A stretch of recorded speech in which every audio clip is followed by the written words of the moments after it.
नमस्कार। आज की चर्चा का विषय है कि जब हम किसी दार्शनिक विचार को, जैसे मध्यस्थ दर्शन को, अपने जीने में उतारना चाहते हैं तो अभ्यास की बात आती है। जी। अभ्यास मतलब किसी प्रक्रिया को बार बार दोहराना। हाँ, उसमें पारंगत होने के लिए। बिल्कुल। तो मध्यस्थ दर्शन में व्यवहार अभ्यास, कर्म अभ्यास, शास्त्र अभ्यास की बात है। पर अक्सर होता क्या है कि इनमें संतुलन बनाना मुश्किल हो जाता है। हाँ, कभी कोई एक चीज हावी हो जाती है। सही। और ये सारे अभ्यास हैं तो असल में अध्ययन के लिए ही, मतलब समझ बढ़ाने के लिए। और अध्ययन तो जीवन क्रिया में निरीक्षण परीक्षण से होना है। जी बिल्कुल। तो फिर ये अभ्यास और अध्ययन का रिश्ता क्या है? कैसे इनमें संतुलन साधा जाए? खासकर जब नागराज जी कहते हैं समझ के करो। हाँ। क्या इसका मतलब है कि पहले समझना ही होगा, फिर करना है? चलिए इसी पर थोड़ी गहराई से बात करते हैं। हाँ, ये बहुत बहुत महत्वपूर्ण सवाल है। और नागराज जी के मार्गदर्शन और जो दर्शन ग्रंथ हैं, जैसे आपने नाम लिया, मानव अभ्यास दर्शन है, मानव व्यवहार दर्शन है, इनको अगर हम देखते हैं तो ये एकदम साफ हो जाता है कि अभ्यास का स्थान अध्ययन के बाद ही है, पहले नहीं। अच्छा। हाँ, मतलब दर्शन अभ्यास के भूमिका को थोड़ा अलग तरह से देखता है। ये अभ्यास को समझ पैदा करने का तरीका नहीं मानता, बल्कि जो समझ हमें अध्ययन से, अपने निरीक्षण परीक्षण से आई है, उसको पुष्ट करने, उसको जीने में उतारने का साधन मानता है। अच्छा। जैसे मानव व्यवहार दर्शन में वो क्रम भी दिया है ना, कि अनुभव ही प्रमाण है, फिर प्रमाण से समझ पुष्ट होती है, समझ से समाधान मिलता है। और फिर हमारा जो कार्य व्यवहार है वो समाधान का प्रमाण बनता है। तो अभ्यास जो है वो समझ को प्रमाणित करने के लिए है। ठीक है। समझ पहले आनी जरूरी है और वो आएगी अध्ययन से, जीवन में निरीक्षण परीक्षण से। अच्छा, तो ये समझ के करो वाली बात का मतलब यही हुआ। पर हम तो अक्सर सोचते हैं, या पहले कोशिश होती थी कि भाई कर करके समझो। वो तरीका क्यों नहीं सफल हुआ यहाँ? हाँ, यही बात। नागराज जी ने इसी को, मतलब अतीत की जो असफलता रही है मानव जाति की, उसका एक बड़ा कारण माना है कि कर करके समझाने की कोशिश की गई, जबकि सही विधि है अध्ययन की स्पष्टता के साथ अभ्यास करना। पहले अध्ययन से स्पष्टता हो, एक प्रतीति बने, जी। फिर उसी समझ को कंफर्म करने के लिए, उसमें स्थिर होने के लिए अभ्यास करें। और अभ्यास में अगर कोई कमी लगती भी है तो उसका सुधार भी वापस अध्ययन से या गोष्ठी में चर्चा से, अपने निरीक्षण से ही होगा, सिर्फ करते रहने से नहीं। समझ गया। तो पहले डिजाइन फाइनल, फिर कंस्ट्रक्शन। बिल्कुल बिल्कुल वैसा ही। पर वो संतुलन वाली बात, जैसे व्यवहार अभ्यास है, कर्म अभ्यास है, शास्त्र अभ्यास है, इनमें प्राथमिकता कैसे तय हो? कभी कोई ज्यादा हो जाता है, कभी कोई कम। हाँ, ये होता है। देखिए, संतुलन के लिए ना एक व्यवस्थित प्रक्रिया है। पहली बात तो ये कि अभ्यास हमेशा अध्ययन की रोशनी में हो, मतलब लक्ष्य क्या है, तरीका क्या है, ये साफ होना चाहिए। ठीक है। दूसरा, अभ्यास का लगातार मूल्यांकन बहुत जरूरी है, और इसके लिए गोष्ठियां, यानी जो समूह चर्चाएं होती हैं, वो बहुत महत्वपूर्ण है। दूसरों के अनुभव से सीखना। हाँ, दूसरों के निष्कर्ष सुनना, अपने अनुभव को उनके साथ रखकर परखना। और तीसरी बात, एक आप कह सकते हैं सुधार का चक्र चलना चाहिए। चक्र? कैसा चक्र? मतलब अध्ययन किया, उससे जो समझ बनी उसका अभ्यास किया, फिर उस अभ्यास के अनुभव पर चर्चा की या दोबारा अध्ययन किया, जो कमी लगी उसमें संशोधन किया, और फिर संशोधित समझ के साथ अभ्यास किया। अच्छा, स्टडी, प्रैक्टिस, डिस्कस, रिफाइन, फिर प्रैक्टिस। हाँ बिल्कुल।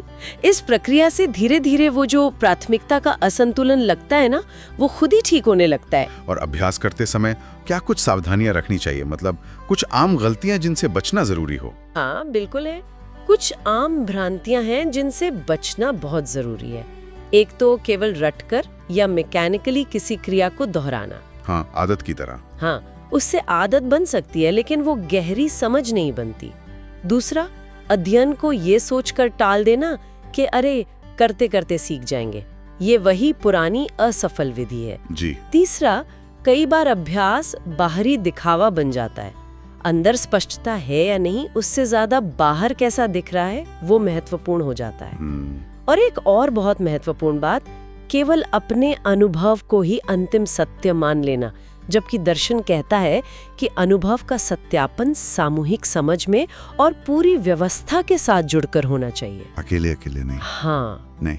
संक्षेप में कहें तो सूत्र यही है, अध्ययन से स्पष्टता, फिर समझ, उस समझ को जीने का अभ्यास, उसका मूल्यांकन खुद भी और समूह में भी, और फिर समझ और जीने में स्थिरता। यही है समझ के करो का सार। ये तो बहुत साफ हो गया, पर अब सवाल उठता है कि इस पूरी प्रक्रिया को शुरू कैसे करें? क्या इसके लिए कोई व्यवस्थित तरीका है जहां यह अध्ययन ठीक से हो सके? हाँ, बिल्कुल है। और इसके लिए जीवन विद्या शिविर जो है वो एक बहुत ही अच्छा और कारगर माध्यम है। शिविर? हाँ, ये शिविर मध्यस्थ दर्शन का जो पूरा साहित्य है, जिसे वांग्मय कहते हैं, उसके विधिवत अध्ययन के लिए ही आयोजित किए जाते हैं। ये सिर्फ जानकारी देना नहीं है इनका उद्देश्य, अच्छा, बल्कि ये जीने की समझ को विकसित करने की दिशा में एक पहला व्यवस्थित कदम है। और सच में देश भर में सैकड़ों लोगों को इनसे जीवन में स्पष्टता पाने में, तनाव भ्रम से मुक्ति पाने में, रिश्तों में संतुलन लाने में बहुत मदद मिली है। ये तो बहुत अच्छी बात है। हाँ, और जो अभ्युदय संस्थान, छोटी जैसी जगह हैं, वहाँ का पूरा वातावरण ही इस अध्ययन में बहुत सहयोगी होता है। लोग वहाँ व्यक्तिगत रूप से या परिवार के साथ भी रहकर जी अपने बाकी कामों से थोड़ा समय निकालकर इस साहित्य का विधिवत अध्ययन करते हैं और उसका बहुत गहरा प्रभाव पड़ता है। तो ये सुन के तो भरोसा बनता है कि अगर इतने लोगों को फायदा हुआ है तो इसमें कुछ बात जरूर है। ये शिविर होते कहाँ है मुख्य रूप से, और कोई कैसे जुड़ सकता है? जी, अध्ययन केंद्र तो अभ्युदय संस्थान अछोटी में है, जो जिला दुर्ग छत्तीसगढ़ में है। हाँ। वहाँ आवासीय शिविर होते हैं। रहने की व्यवस्था वही है? हाँ, रहने की व्यवस्था है, और अच्छी बात यह है कि वहाँ आवास और शिक्षा निःशुल्क है।